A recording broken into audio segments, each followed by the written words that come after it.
Terus jaga ibu. Ini nomor satu. Seandainya ada keperluan lain, itu tinggalkan dulu. Terus jaga ibu.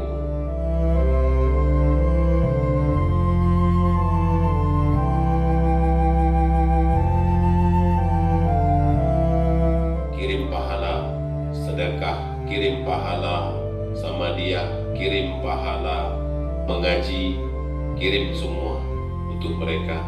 Insya Allah mereka akan terima.